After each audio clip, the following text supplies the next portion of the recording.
So good afternoon. My name is Christopher Frank. I'm a senior at Southwick High School, class of 2021, Go Bulldogs. Today I'll be reading to you 1 Corinthians 13, verses 1 through 7. If I speak in the tongues of men or of angels who do not have love, I am only a resounding gong or a clanging cymbal. If I have the gift of prophecy and can fathom all mysteries and all knowledge, and if I have faith that can move mountains, but do not have, I am not knowing.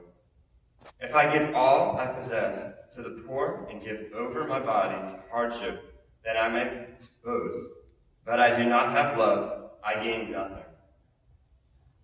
Love is patient, love is kind. It does not boast, it is not proud. It does not dishonor others, it is not self-seeking. It is not easily angered. It keeps no record of wrongs. Love does not delight in evil, but rejoices with the truth. It always protects, always trusts, always hopes, and always perseveres. Thank you.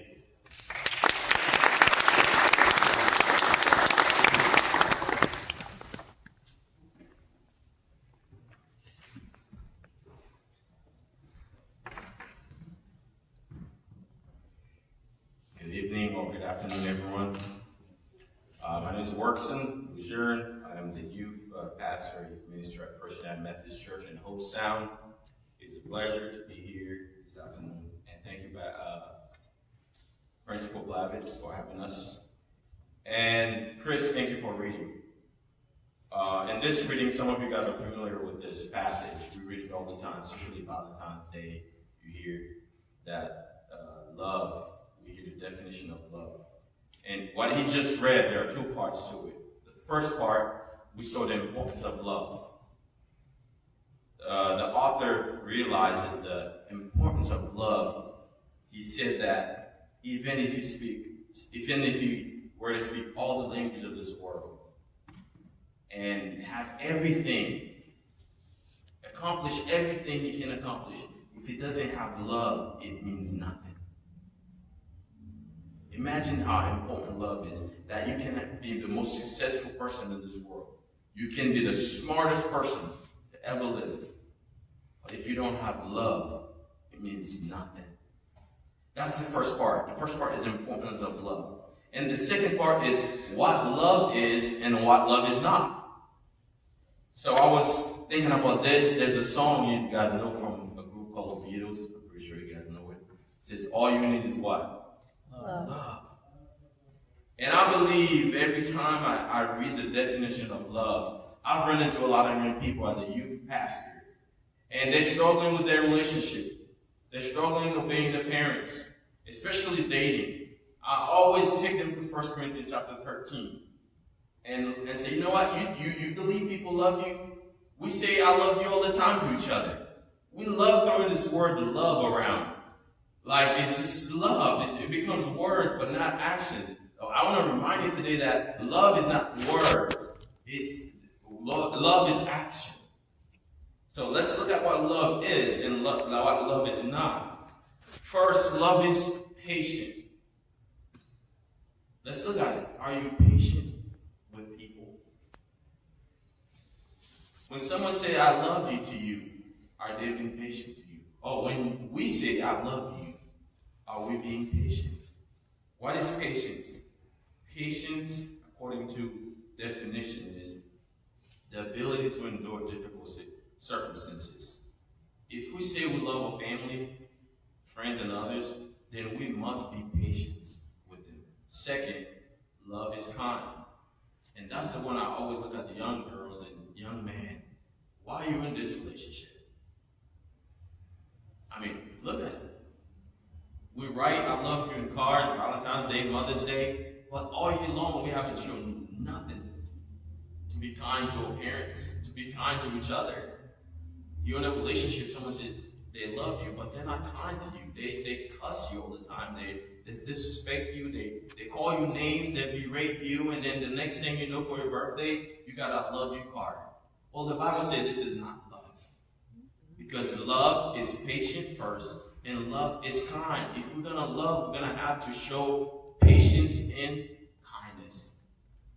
Let's look at what love is not. Love is not jealous.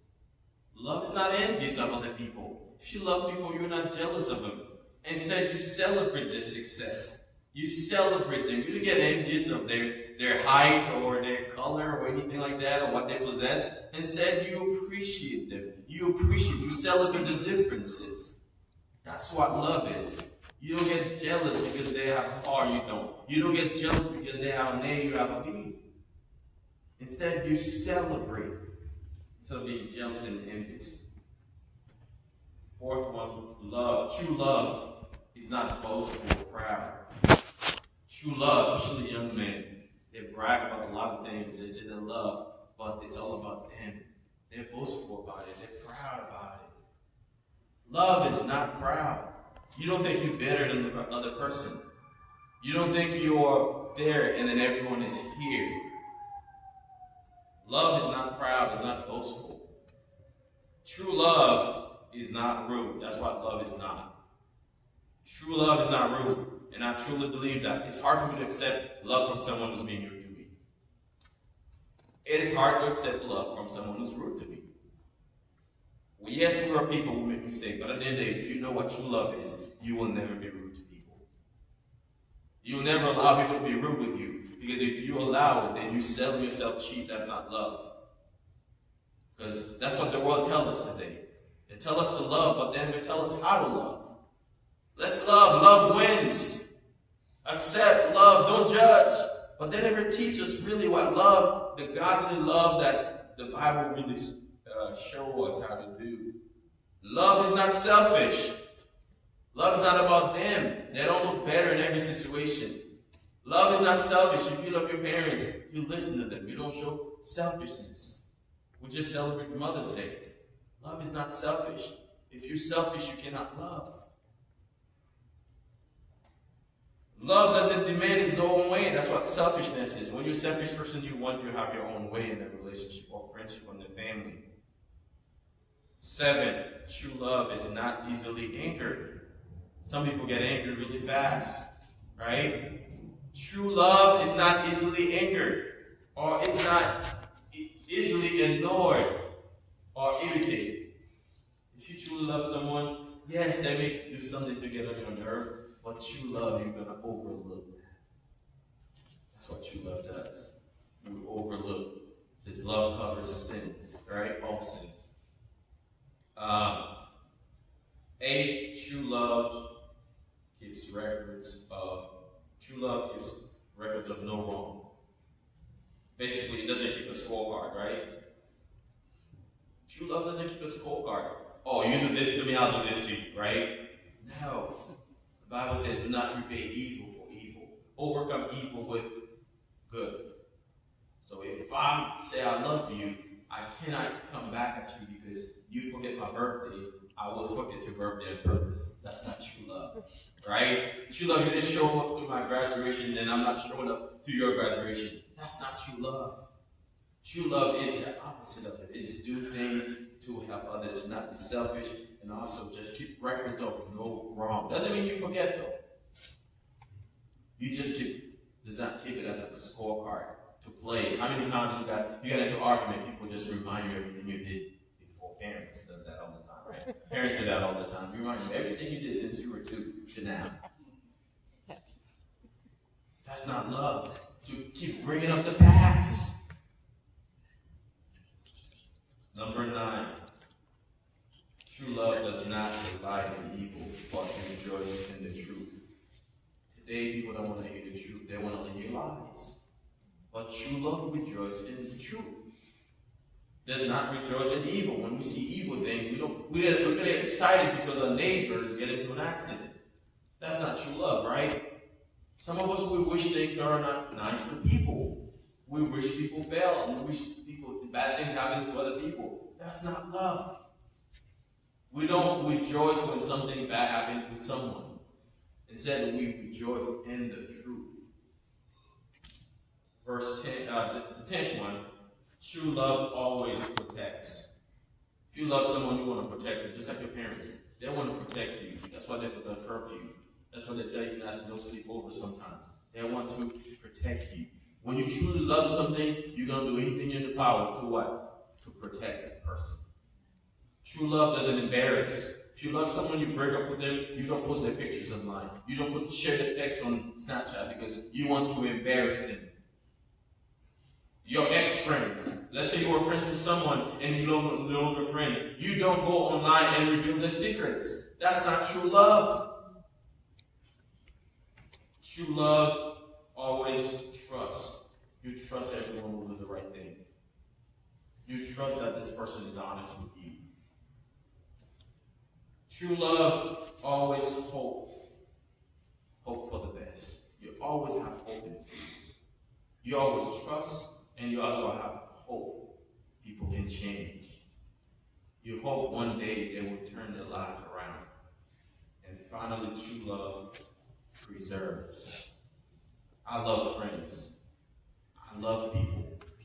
I have friends from, imagine the race, imagine the country, I have friends. Because true love preserves. We hold on to things that are meaningful. We hold on to people. And we talk about family. Family is just not blood, but it's the church. Family is the people you graduate with. Family is a friend, the people you surround yourself with. The Bible says a friend can be closer to the brother. So remember this, guys. Do you know what love is? Do you accept that kind of love the world gives today? Where you can be rude, you can be selfish, you can throw tantrums, you can cuss people out, and still later on cry and say you love, then that's not love. Do not sell yourself cheap for that kind of love. Where it is self-seeking, where you always give 100%, then you get nothing back. True love is patient. True love is kind. True love always hope. True love always trust. True love always persevere. True love is not selfish. And true love will always